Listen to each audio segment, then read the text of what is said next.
Today on CCX News, a housing crunch. A home shortage has led to higher prices, but now there's a new option locally to help with some of the housing costs. A Minnesota nonprofit that helps people get on their feet is expanding to the Northwest Metro. Bridging takes in furniture donations and gives them to those who need it most. Now they're taking donations in Plymouth. Right now, Bridging's new building is an empty warehouse. But Bridging's Diana Dawson says they don't want it to look like that forever. We need to fill these rackings in the warehouse and get this filled up so we can bring it to the locations we shop in. So we need the stuff. Bridging opened the Plymouth warehouse this week to get closer to its donors. It helps families furnish 120 households a week. So the fuller the warehouse, the better. It takes gently used or new furniture and even housewares like hangers. The basic essentials are everything you need and touch in your home. So from your kitchen items, your bedroom items, bathrooms, the things that also give you comfort so that you can thrive in your home and really be empowered to tackle the next day. All they need is the extra furniture to bridge that gap. The Plymouth warehouse is open for donations Tuesdays through Saturdays. No appointment is needed. We'll post a full list of what they'll accept at ccxmedia.org. The Golden Valley City Council has given the initial okay to setting up a trust fund for affordable housing needs in the city.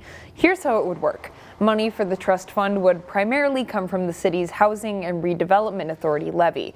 It would be used to provide loans and grants to assist affordable housing developers. It could also be used to help income-burdened families with down payment assistance, second mortgages, and closing costs. Setting up a trust fund could also help the city obtain matching grants from the state for affordable housing projects. A final council vote is expected later this month. Meanwhile, a supply chain and logistics company has informed the state that it plans to shutter its facility in Plymouth. Florida-based Veyer Logistics is located in southeast Plymouth, northeast of the I-394-I-494 interchange. According to a letter filed with the state, the closure will impact around 60 employees. Layoffs will take place in late April over a 14-day period. Veyer is a subsidiary of a company that also owns Office Depot and OfficeMax. People in the West Metro looking for a place to seek urgent care will soon have another option later this summer. Work is underway in Golden Valley on the urgency room. Once it's up and running this August, the clinic will be staffed by emergency room physicians, nurses, and skilled staff who are equipped to handle almost any injury or illness where people might otherwise go to an ER. This will be the urgency room's fourth location, but the first in the West Metro. They expect it to be the busiest. Our projections are this could be upwards of 52,000 in very short order. It sort of depends on, the community's appetite and what kind of service we deliver. And I think it's an enticing prospect for patients who haven't had an alternative. Unlike a standard ER, the urgency room is an outpatient facility with no inpatient or overnight rooms. Patients can also book appointments or schedule telehealth visits. A fiber optic internet business has plans to, quote, future-proof the city of Robbinsdale. Minnetonka-based U.S. Internet plans to build a dedicated fiber optic network throughout the city. The company will demolish the shuttered Robbinsdale Clinic building on West Broadway and construct a new building. The city council gave approval to that project this week. It will also lay fiber underground throughout the city, a project that's expected to take 3 years. The company sees itself as the future of high-speed internet. It already has a presence in cities like Minneapolis, Edina, Minnetonka, and St. Louis Park. A New Hope nonprofit dedicated to transforming people's lives with the help of service animals is hoping to find a few good volunteers this weekend. Canines is hosting an open house Saturday afternoon. It's an opportunity for people to learn more about the organization, but the primary goal is to encourage folks to host one of their service animals. Canines takes care of food, medicine, and veterinary costs. All people have to do is take care of the dog while it's going through the training process. Anyone who can help out for a matter of days, weeks, months, up to a couple of years, that would really be great. Saturday's open house goes from noon until 2. If you can't make it, you can also contact Canines for more information. A donation from a local nonprofit is helping the Maple Grove Police Department get a new look. We believe that these are important symbols of our agency that represent the safety of our community and also represent the city.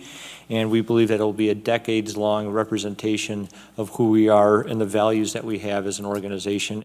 The Maple Grove Lions Club donated $25,000 to the police department to buy new badges and patches for department uniforms. The department redesigned both its patches and badges over the past year. It's the fourth time the city has redesigned its look. The new patches feature the city's maple leaf logo, and the badge is based on the first one worn by the city's constables in 1954. The total cost of the project is about $42,000. Looking to provide extra scenery and shade for your yard? The City of Brooklyn Park has a solution for you. The city has partnered with Tree Trust to hold a tree sale. Low-cost trees can be ordered now through April 11th. Homeowners may buy up to 3 trees at a cost of $40 each. If you are not sure what tree is appropriate for your yard, experts with Tree Trust can help. You can find much more information about the sale and how it works on the city's website. Stay tuned, more news and sports in a moment.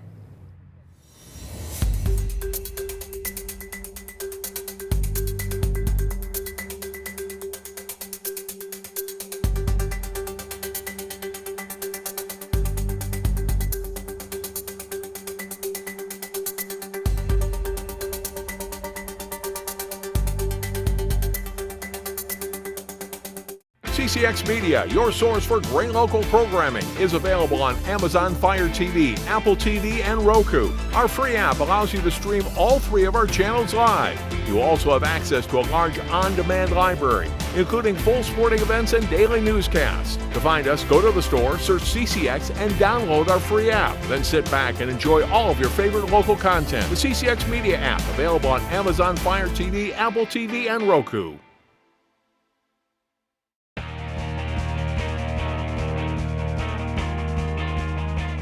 For a 7th straight season, the Wayzata and Hopkins girls basketball team squared off in the Section 6 4A final. Wayzata High School was the site for this one, and Chaz Moots has the highlights. In the regular season, Wayzata defeated Hopkins on the road by 3 and then beat the Royals at home by 6. Both teams started slow. The first field goal of the game came with 4 minutes off the clock. Allie Burns, good seal and score for the Trojans. Midway through the first half, Jalea Diggs' pass in transition to London Harris, bucket, and the foul. Hopkins only hit 1 3 in the first half, and it came with the shot clock winding down. Malia White logo ball buries it. The Royals and Trojans went back and forth. Burns another bucket, 2 of her team-high 15. Wayzata went into halftime up 30-27. Hopkins played well out of the break. Liv Bell skip pass to Lauren Hilsheim, triple goes in. Royals up by 7. The Trojans chipped away slowly. A great possession here from Wayzata, zipping the ball around the Royal defense. Mallory Macbeth from the corner. That 3 tied the game at 52. A couple possessions later, the Royals respond. Diggs scored a game-high 20. Tough take for 2, and she gets the whistle. Diggs and Hilsheim were big down the stretch. Hopkins goes on a 22-8 run in the final 7 minutes to knock off Wayzata and secure their 11th straight 6-4A title. I mean, I knew my team needed a quick couple of points, and I knew once I got going, the rest of them would keep going. You know, like throughout the whole games, if we get on a lead, it's hard to stop that. In Plymouth, Chaz Moots, CCX Sports. Maple Grove is the top-ranked girls basketball team in Class 4A. The Crimson faced another District 279 team in the Section 5 final Thursday night.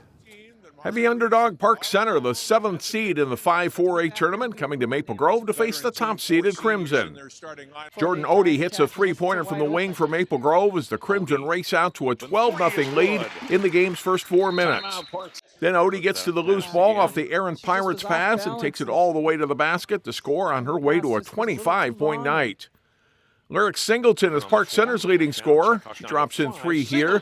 Junior leads the Pirates in scoring this night with 15 points. Bella Hanna gets to the ball in the paint, spins and lays in 2 off the glass. Crimson up 24-6. Good lead pass here from Addie Hanna to Alyssa Baronic for 2. Maple Grove builds a big lead by halftime, up 42-11. Second half, Bella Hanna rebounds the missed Pirates 3 and quickly transitions the Crimson to offense. Addie Hanna takes the pass and goes in for the layup. Maple Grove wins 68-28 to win the program's 7th section title and 2nd in a row. This is pretty crazy. I mean, we made it last year, but didn't end how we wanted it to. So the goal was to get to state again, and that's what we're doing. The Benilde-St. Margaret's girls basketball team has won the past 2 state Class 3A titles. The Red Knights look to punch their ticket to state in the Section 6 final against Osseo. Jay Wilcox has the highlights. Metro West Conference co-champs Benilde-St. Margaret's and Osseo battle for the Section 6 3A girls basketball title. Osseo won both regular season meetings. But it's all Benilde from the start. The steal, and Zahara Bishop throws ahead to Kendall McGee for the layup and a 10-0 lead. McGee scores 10. The defender backs off and Bishop eyes it up and buries a 3 on her way to a 13-point night. It's 23-9. Presley Watkins drives into the lane for a runner to make it 33-9 Red Knights. Watkins scores 18. McGee with a strong drive, and she hits Kiara Willis in the corner for 3 more. A spectacular first half for BS7. They lead 51-23. It's pretty much over. The Red Knights are never really threatened in the second half. Watkins to Kate Kapsner for 2 more, and Benilde-St. Margaret's is headed back to state with a 74-53 win. Jay Wilcox, CCX Sports. Find more prep sports games and highlights at ccxmedia.org and follow us on social media.